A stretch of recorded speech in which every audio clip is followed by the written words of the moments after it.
abụ m nwa Anambra steeti. Abịa na Anambra, abụ m onye Agụlụ dị na N'Ọcha. Ekene m unu ncha niile. Ịma na asụsụ anyị nwabụ ndị nwe Igbo a na-anụ ọfụma, Igbo a na-ewu ewu. Mana abịazịa n'onu dịka be anyị ka anyị si bụrụ ndị Agụlụ. Ihe a na-asị bịa ebe a, anyị nwa na-asị bịa nka a. Efu ya gosikwa na onu a dị na be anyị ncha niile. Ekenekwa m unu. Igbo ekele m unu.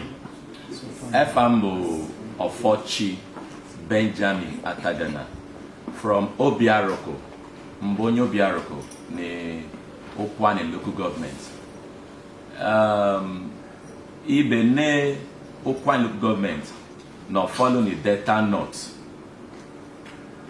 n'ime Delta State. Onotukwu Abe Ogwumeka Osaji Ajeni ndị okpu iri ni ikorobịa onye na-efe ekene ya o ka ndị odurie ndị ọweso efam bụ Henry Esbe mbụ onye ike Ọnịcha n'ime Ọnịcha Ụkwanị and Ọnịcha Ụkwanị dị n'okpuru ndọkwa West Local Government Area of Delta State. So nje obekere na-agwa ọsa ndị ụmụkwanị anyị si ọsa anyị bụ ofu onye ọbụla na-asụ nwaanyị bịanị sọsọ anyị bụ ofu so ishe gwara ebe nọ ezigbote aha m wụ Chukwuemeka Ndụka. Awụ m ezigbote nwafọ Alambi njiri nụkwanụ na Mbetoli Local Government Area nke Imo State. Awụ m onye Isuama, ọkwanụ m awụ the Unified Igbos Now proponent and the convener.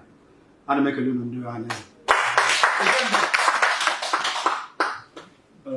Mụnwa bụ nwafọ Agụlụ Anambra steeti, mana nkọwa pụtara wee marasị ya ka onye si bịa bụ na ama nna onye nọ ebe a n'aka nne m bụrụ nwanne m nwoke onye nọ n'isi na ọ ka ọ kọwaziri ka m ghọtara na m na ya nwoke nwanne. So Agụlụ dị na Anambra steeti, Agụlụ Peter Obi ka onye ọ na ebe a ka Peter Obi si.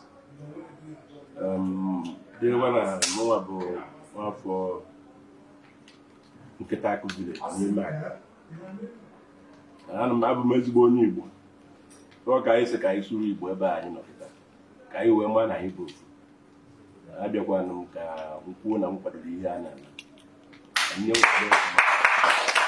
wee jikọọ ọnụ, maka na njikọ ọnụ anyị enwe udo ga-atọ atọ wee nwee ike gaa n'ihu. Daalụ. Okechukwu ma bụ afọ m. Okechukwu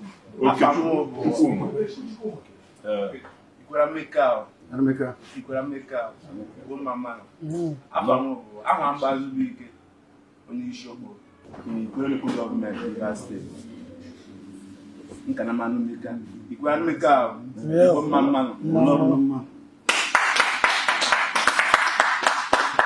ụmụnne m bụ ndị Igbo daalụ. Afa m bụ Ọnwọdị Ngozi Chukwu Fortune. Abụ m onye Ogwulokwu na N'Ọcha South Local Government Area of Delta State. Daalụ. Akwado m ije na-akwado bụ m Unified Igbos Movement maka na amara na ọkụkụ shie na-ekpu ufu atụgbu ewe. Daalụ. Asando Ụkwanị nọ na Ụkwanị Banyeze, Asando Igbo Banyeze. Efam bụ onye me ejime ndị Igbo na-akpọ mpọ. Mere ofe onye na-emara na Facebook bụ ogwu isi maka afara na onye me ejime ogwu. Mbụ onye ụtagbo nọ na ndokwa West. Ịnọ ọsa jadebere onye na-olu enwere pọsa ihe n'okwu ofufe bịa nọ. Anyị na-agwa achọ ofu mmụọ Nze Emeka, Nze Firi, Ikenga ka nwechiri. Sọsa Igbo bụ ofu. Iche adị n'Igbo anyị. Akwado ụmụkwa nke sọsa ndịkwa na-agụ bikoni. Onye gbaghara ife ọbụ were tefu egwu. You can't run from your shadow. Your shadow is a stubborn people that run after you. Identity Mụnwa bụ Chief Okafọ Ụzụ Ugochukwu. Mụnwa bụ the National Chairman Mbido Igbo Association. Anyị bụ otu na-afụ maka ịkwalite omenala, isi nka na ihe nkiri ndị Igbo niile. Ịdịkọta anyị ebe isi anyị n'ụlọ anyị dị bụ na n'Igbo Ukwu. Anyị nwabụkwa ndị na-eme National New Yam Festival, iri ji ndị Igbo, National New Yam Festival. Ndewo.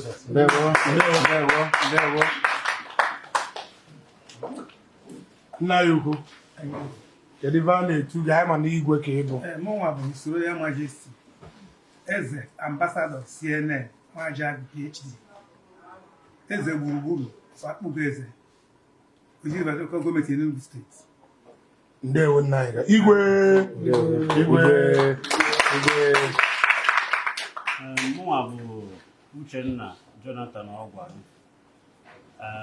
Abụ m onye olu na Ezag Local Government Enugu steeti. Abụ m ofu onye n'ime otu ndị Mbido Igbo National Festival anyị na-eme. Ndewo. Mụnwa bụ Oriakụ Chinenye Okonkwo. Abụ m onye Igbo Ukwu, akwụkwa m memba Mbido Igbo Association, ndị na-afụ maka National New Yam Festival nke Igbo. Ndewo. Mụnwa bụ Maazị Chukwudi Ezenwa. Abụ m onye isi ndị Center for Black and African Arts and Civilization, bụ ụlọ nkwado omenala nke federal gọọmenti dị na Igbo Ukwu. Anyị bụ ndị na-anọchite anya federal gọọmenti iji wee kwado ibunite omenala ndị Igbo. Anyị sokwa na ndị Mbido Igbo. Ndewo sa. Amụ okwu Olise Ejedu Adịmambụa Godstein. Onye mbiri kenwo mbiri eze, but nne m nwe onye maka ọta to be precise. So anyị bi ebe na-eleji na-amara ihe ndị Igbo ji wuo ohu, because onye ọlela asụ bịa ya kpọọ head isi, ya kpọọ ọnụ mouth, ya kpọọ mouth ọnụ. Ịchọ na-ebịa na-amara ihe ndị iri Anambra dị iche ebe ndị iri Delta State ere. Eje alụanị. Aha nka bụ Obinna Chukwubueze. Abụ m onye Umudim nke dị na Isekele Delta South, Imo steeti. Abụ m n'otu na ndị na-akwalite ihe gbasara ijikọta Igbo ọnụ. Anyị nọ n'ebe a n'ụbọchị taa ka anyị kpaa bụ nkata n'elu anya ihe gbasara Igbo na ka esi wulite Igbo na dịka ụmụnne n'otu ndị. Daalụ. Igbo mma mmanụ. Afa m bụ Maazị Akụnne Austin Uzim. M bụ onye Ezza South, Ebonyi steeti. Ịbịa Ebonyi steeti enwere 14 local governments, 13 local governments. Anyị bụ the first son of Ebonyi, Ezza South. Abịala Ezza South, m bụ onye Amalekwu na America. And mbeda bịara Eka, then nnọchite anya ndị Igbo Global Network. Nzukọ onwe Igbo n'ụwa niile gbara gburugburu. Ihu anyị vụlụ obu bụrụle nde ga anyị eshita imeji obodo anyị bụ Igbo land. Nde ga anyị eshita ihe ọkụ in all our communities. Nde ga anyị eshita imepe Igbo na ọ baara Okeke ya baara Nwokerefu. Anyị asịja Nwokerefu, we bie Nwokerefu. So nde ga anyị eshita indoji ala Igbo ọ dụrụ Okeke mma, ya dịrị Nwankwọ mma, ya dịrị Nwankwọ mma. Ọ ya bụ anyị sịrị anya ya bịa toro nyekọ nwa milion ọnụ nkọwa ọgwụgwụ ndewo aja ndị obodo efam bụ ọsai mmadụ America tupu efam ndị Facebook bụ Almighty mmebe Almighty na Facebook mbụ onye Ogume my village in Ogume bụ Umuchima onye Umuchima Ogume so they are very happy when you finally make it invite all the Igbo speaking Ogume dị na Ndokwa West Delta State Kwamba Benin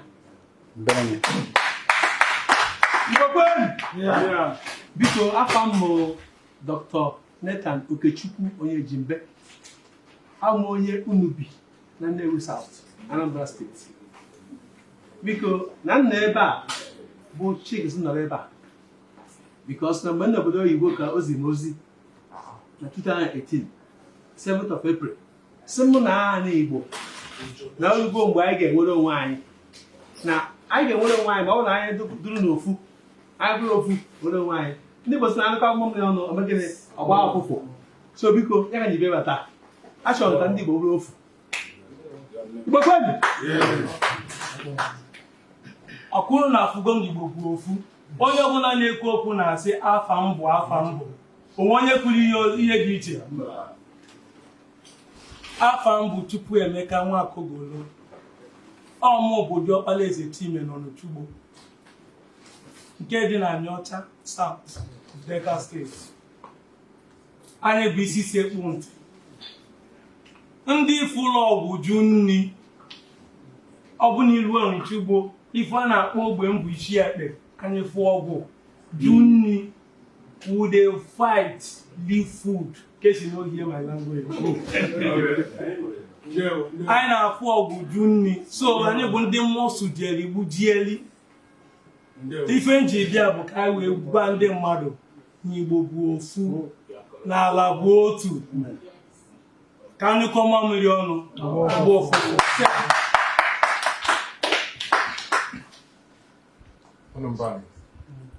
adị ihe ịha m bụ Chukwuemeka onye ka dị abụ m onye Ukwu village n'Ọmọgwụ ọgba Egbe Mandoni local government of Rivers State anụ ka anyị kwa ndị ka anyị lezi anya banyere ebe anyị shiri ka anyị lezi anya unu mbani adị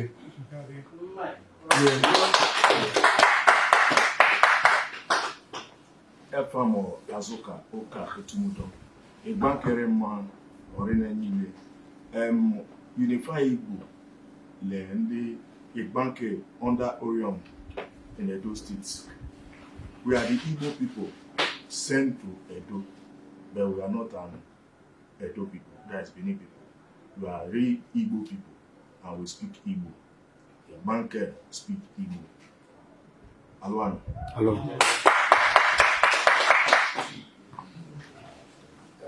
Egbake kwenu mmenwa ejima wa kpọsịkwa MC Shomelo efam maza wema wewa abu Jeremiah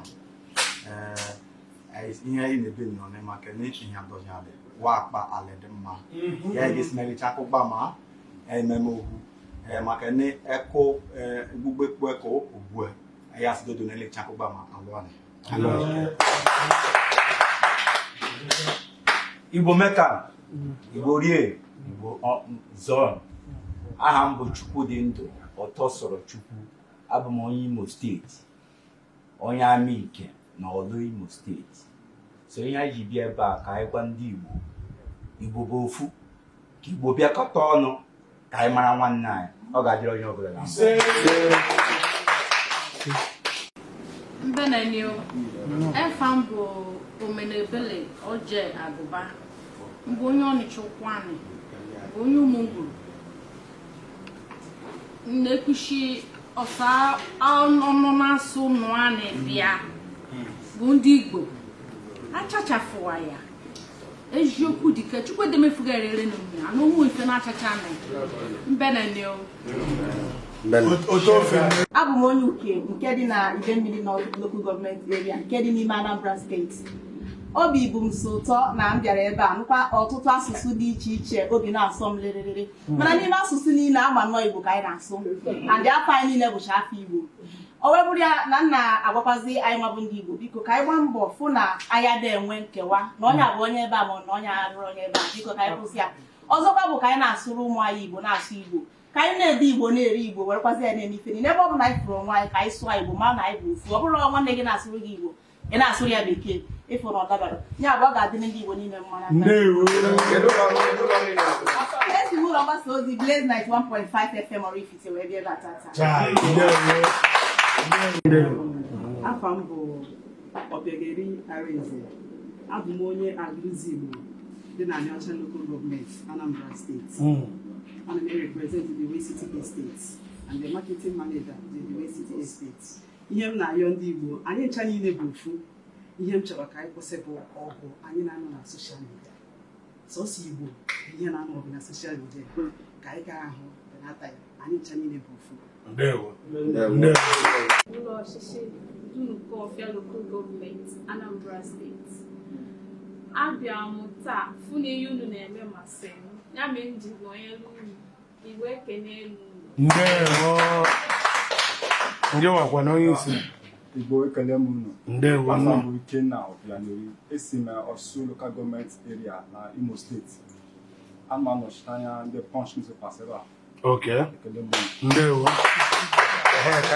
Igbo kwezoni. Igbo kwezoni.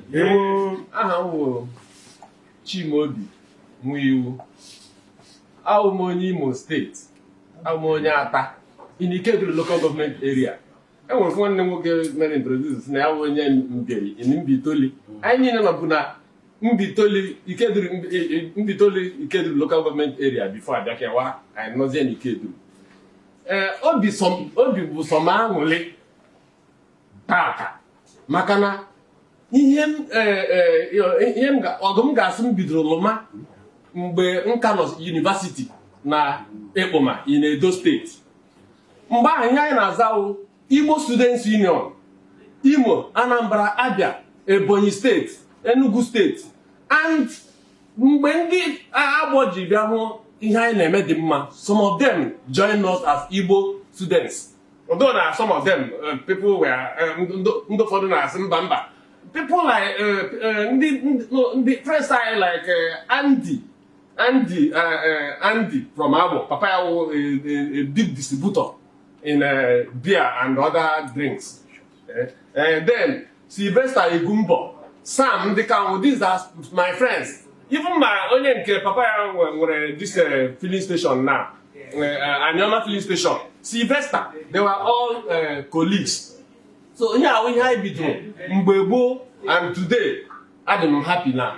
And when the Sika, I know call Ndibu. And more than train the Vanguard newspaper. And my meeting I met today, I got my editor, all the very happy. So now, you know, doing here, I get what I contact all the people that are involved, so that Ghana, I make interaction with them from time to time. So I'm very happy today that this type of thing is happening. Thank you, sir. Thank you, sir.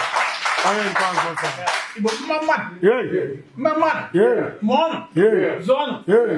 Mbonya Abia State. Okay. FM bụ David Onjikwa. Mbonye Amankala Dai. Abia State. Mbukono ejichi chief. Na report for the Sun newspaper. Okay, Sun newspaper. Ndewo sir. Ndewo kwani. Igbo mama. Aha m bụ Uchechukwu Ukeje. Abụ m onye Egede, Ugochukwu Enugu Steeti. Abụ m ọchịchị anya Ijele FM. Ndị na-asụ Igbo, sọsị bụ anyị na-asụ. Ndị Ijele nnọọ. Anyị Ijele, ọmụmụ bụ onye na-eme nkụzi Igbo, maazị na-akpọ na Ijele. Ya bụ obi dị m ụtọ na ihe anyị na-alụ ọgụ ya na Ijele. Ka m mekwa ebe a, fụna ya ka anyị na-emekwa ebe a. Ise, ọ ya agazi. Ise, ndewo. Nwaada mara mma. Igbo kwenu. Aha m bụ Okoji Adezi. Abụ m onye Igbanke. Esi m Igbo Ntọ. Igbo Ntọ. Esi m Igbo Ntọ. from Obiogbe. I am an educator. I am happy for what I'm seeing here. And I pray for God to bring us together in one love and unity in Jesus' name. Amen. Kwezenu. Elhamu Uchenna Nwekoyo. Mbonye Ikwo na Ebonyi State. Okay. Ilumarubo onye ntakoko. Bụrụkwa onye enye news bụrụ assistant manager news NTA. So ihu eme ka dụmọtụ maka lee o mmerite ndị Igbo gbakọta ọnụ mee gishat bụ anyịkwa mbụkọta ndị Igbo asịle ọ gajiri anyị ise ndewo